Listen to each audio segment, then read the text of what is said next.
The first time my daughter accused me of trying to buy control over her future, we were sitting at the same kitchen table where I had helped her with biology homework for almost 10 years. There were college brochures everywhere. One of them was open to a photograph of a theater stage washed in blue light. Another showed smiling students crossing a brick campus that cost more per year than I earned when I first became a teacher. My daughter Claire was 18. She had been accepted to several schools, including Bellwether University, a private college with a theater program she had talked about for almost 2 years. She had also been accepted to our state university. The difference between those two choices, after the aid we knew about at the time, was enormous. Claire looked across the table at me and said, "So if I major in something you approve of, I'm your daughter. If I major in theater, I'm a bad investment?" My wife, Laura, closed her eyes. I remember thinking that there had to be a perfect sentence I could say. That would make everyone understand what I meant. There wasn't. And before the year was over, that argument would force me to tell my daughter about $3 million she didn't know existed. Nearly. Push her toward a level of student debt I had spent years warning my students about, and make me question whether I was protecting her future, or simply trying to make it look like the future I understood. But at the beginning, I thought my position was completely reasonable. I'm 39, and I teach high school biology. Laura works in healthcare. We are comfortable, but if you met us, you would not assume we had money. We drive ordinary cars. We live in the same house we bought years ago. We compare grocery prices. We take vacations, but not luxury vacations. Claire and her younger brother grew up hearing the same things most kids hear. Turn the lights off. Don't waste food. No, you don't need a new phone because the camera is slightly better. What our children did not know was that several years earlier I had received an inheritance of roughly $3 million. It came after a death in my family, and there was nothing joyful about receiving it. Laura and I paid off our mortgage, invested most of what remained, and made a deliberate decision not to let the money redesign our lives.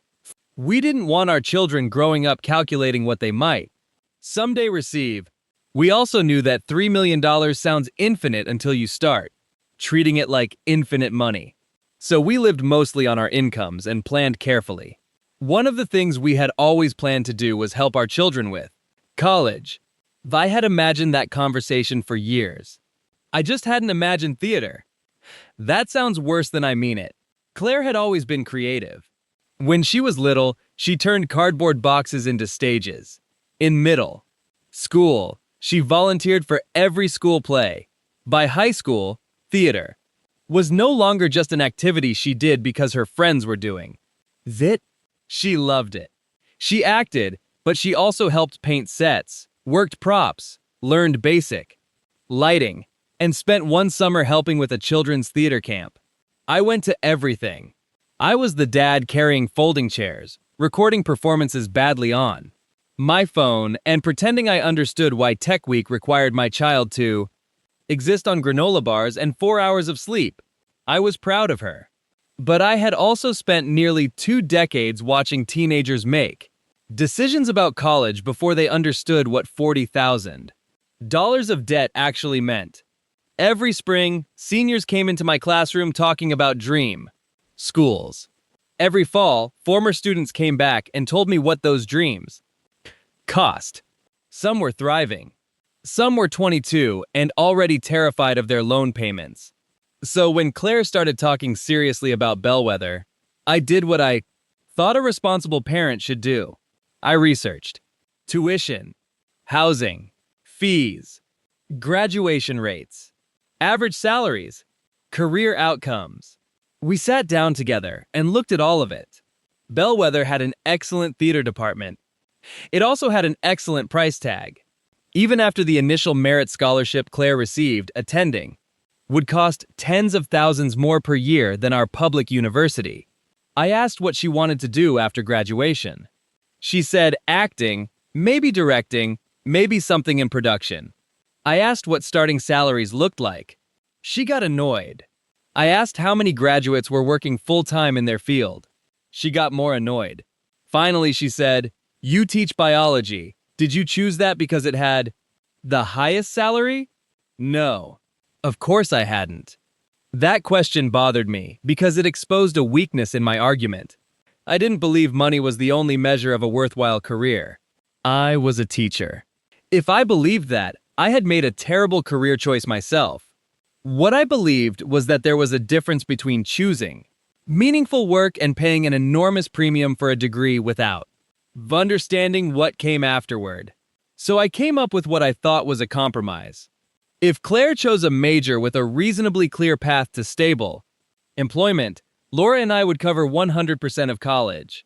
If she chose theater, fine arts, or another creative major with a less predictable career path, we would still contribute, but we would cap our contribution at roughly what tuition and normal costs would be at our in-state public university. If she wanted Bellwether anyway, she could pursue scholarships, work, or borrow the difference. I thought that was generous. Claire heard something completely different.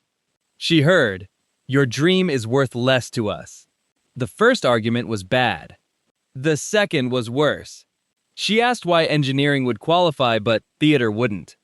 I said engineering had a clearer employment path. She asked about teaching. I hesitated. She noticed. "So if I major in education, you'll pay?" "Yes." "And teachers are famously rich?" "That isn't the point." "Then what is the point?" I tried to explain risk. She heard hypocrisy. Laura tried to mediate, but privately she told me I was being too rigid. She agreed that Bellwether was expensive. She did not agree with tying our support so directly to Claire's major. "She is going to hear this as us choosing her career," Laura said. "We're not choosing it. We're putting a very large price on choosing something else." That sentence stayed with me. Then the disagreement escaped our house. They come in various flavors, from classic chocolate chip to exotic matcha green tea. Had chosen a college yet? Claire said, "Depends on whether Dad decides my major is financially worthy." The table went quiet. I wanted the floor to open. Instead, everyone had an opinion. One relative said college was supposed to be about discovering who you were. Another asked me why I had saved for college if I planned to attach strings. Someone else said, "She's 18 once. Let her chase something." I finally said, "I'm not stopping her from chasing anything. I'm saying, I don't have to write a blank check for every version of the chase." That did not improve dinner. On the drive home, Claire sat in the back seat even though the passenger seat was empty.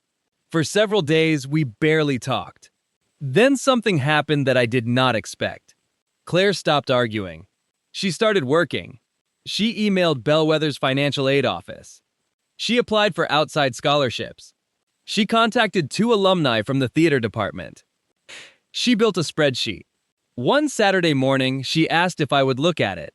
I expected another attempt to prove that theater graduates secretly made 6 figures. It wasn't. She had listed acting, stage management, arts administration, production, coordination, teaching, casting, technical theater, marketing for arts, organizations, and several other paths. Next to each one, she had salaries, internship requirements, geographic considerations, and notes from people actually working in those jobs. She had also calculated what she could earn during summers. "I know acting isn't stable," she said. "I'm not stupid." I felt ashamed immediately. I had never called her stupid, but somewhere in all my questions, that was what she had heard. She pointed to the spreadsheet. "I don't need you to tell me this is safe. I need you to believe I'm capable of taking it seriously." That was the first time my certainty cracked. I told her the research was good. She smiled a little. Then Bellwether invited accepted students to a weekend program. Claire and Laura went. I stayed home with our son because of a school commitment. When they returned, Claire was more certain than ever. She had sat in on a rehearsal, met professors, talked with students, and spent an hour with a graduate who now worked in production management. She could see herself there. Unfortunately, the revised financial aid package was still not enough. The gap between what I had offered and what Bellwether would cost was large. Very large. Claire said she would borrow it. I said no. She stared at me. You told me that was my option. I said I had told her she could be responsible for the difference. I had. Not meant I wanted her taking on an absurd amount of private debt. Then it wasn't a choice, she said. It was a choice with limits. Limits you keep changing. That accusation landed harder than I expected. From her perspective, she was right. First, I had said she could choose theater if she funded the difference. Now that she was actually prepared to do it, I was telling her that. Method was unacceptable too. I told her I wasn't going to watch her borrow an amount that could follow her for decades. She said, "Then help me." I said, "We are helping you." She laughed once, bitterly. "No, you're testing me." Then she went upstairs. That night, Laura and I had our worst argument about it. She said my rule had stopped being about financial responsibility. You gave her a challenge, Laura said. She researched the career. She applied for scholarships. She made a budget. She did everything you keep saying you want her to do, and you're still standing in the same place. I said the numbers had not changed. Laura said, maybe she has. A week later, the entire situation changed for a reason I still wish had happened differently. Claire came into our home office looking for the tax return information she needed for another scholarship form. Laura had left a folder on the desk. Inside were documents from our financial advisor. Claire was not snooping. She was looking for paperwork we had told her to find. But one page showed enough. Investment accounts. Balances. A figure that made no sense compared with the life she thought we lived. That evening, she waited until her brother went upstairs. Then she put the paper on the kitchen table. What is this? Laura looked at me. I knew immediately. I told Claire the truth. There had been an inheritance. About $3 million originally. We had paid off the house and invested most of the rest. Her expression changed while I explained. Confusion first, then disbelief, then anger. You have millions of dollars? I said, we have investments. That isn't the same thing as having 3 million sitting in checking. It was technically true and exactly the wrong thing to say. She stood up. You've been making me think this school could hurt us. I never said we couldn't afford it. You didn't have to. She was crying now. You sat here showing me loan calculators and telling me how dangerous. Debt is while you knew you could pay for it. I said the money did not make every expensive decision automatically. Wise. She said, so this was never about whether you could help me. No. It was about whether you approved of what I wanted. I said, it's about whether I think the cost makes sense. For my life. Yes, because it's a huge amount of money. Your money. Yes. She looked at me for a long time. Then she said something I can still hear perfectly. Then stop calling it support. It's leverage. She walked out. I was furious. Not because she had discovered the inheritance. Because I thought that word was unfair. Leverage. I had spent 18 years feeding her, teaching her, driving her, cheering for her, saving for her. I wasn't some villain dangling money over her head. But the more I tried to dismiss the word, the more uncomfortable it became. Because whether I intended it or not, money was leverage. I was saying, choose a future I consider sufficiently safe, and I will. Remove the financial risk. Choose the future you want, and I will let some of that risk fall on you. The question was whether that was responsible parenting or control. For almost 2 weeks, Claire barely spoke to me beyond what was necessary. Then she did something that scared me more than the arguments. She accepted a preliminary private loan offer. She hadn't signed the final documents, but she showed Laura. The projected debt after 4 years made my stomach turn. It was exactly the kind of number I had warned students about. And suddenly, I saw the absurd corner I had helped create. I had designed my rule to protect Claire from financial danger. Claire was preparing to take on financial danger to prove that I couldn't choose her future. I sat alone at the kitchen table after everyone went to bed and looked at the loan estimate. I could pay enough to prevent this. Not without consequence. Not without changing how much remained invested for retirement, our son, emergencies, and the future. But we could do it. And if I refused solely because I wanted my rule to remain intact, was I still teaching responsibility? Or was I charging my daughter tens of thousands of dollars for disagreeing with me? The next morning, I asked Claire to sit down. She looked exhausted. I told her I wanted to start over. Not erase the last month. Start the conversation over. I said I still won't write a blank check. She rolled her eyes. I held up my hand. But I also don't want you taking 6 figures of debt to prove a point. To me, she said, I'm not doing it to prove a point. I know. And I did know now. That mattered. I told her I had been treating theater as though it were one job called actor, with one salary and one probability of success. Her research had shown me that was lazy. Theater was an industry. Acting was one part of it. There were technical jobs, administrative jobs, education, production, design, marketing, management. None were guaranteed, but neither was the caricature I had been arguing against. Claire listened. Then I told her what I needed from her. We would apply for every reasonable scholarship and grant before making a final decision. She would continue building a career plan, including internships and practical experience from her first year. She would work summers when possible. And if she chose Bellwether, I wanted her to build a second skill set. Alongside performance, not a major I selected, but something she believed would make her more employable inside or outside the arts. Arts administration, education, marketing, production management, technical design. Something real. In return, Laura and I would increase what we paid enough that Claire would not need to take on dangerous private debt. Not because theater had suddenly become safe, because I had finally realized that making her carry catastrophic debt was not an intelligent way to teach her about risk. Claire was quiet for a long time. Then she said, "So I still have to prove my major is worthy." I said, "No, you have to show me you're treating a very expensive decision like an adult decision." She asked, "Would you make me do all this if I picked engineering?" That was a good question. I thought about it. Then I said, "I should." That answer surprised both of us. Because that was another thing I had gotten wrong. A supposedly practical major wasn't automatically worth any price. Either. We had been arguing about theater when we should have been arguing about cost, debt, planning, and responsibility. Those rules should apply to every degree.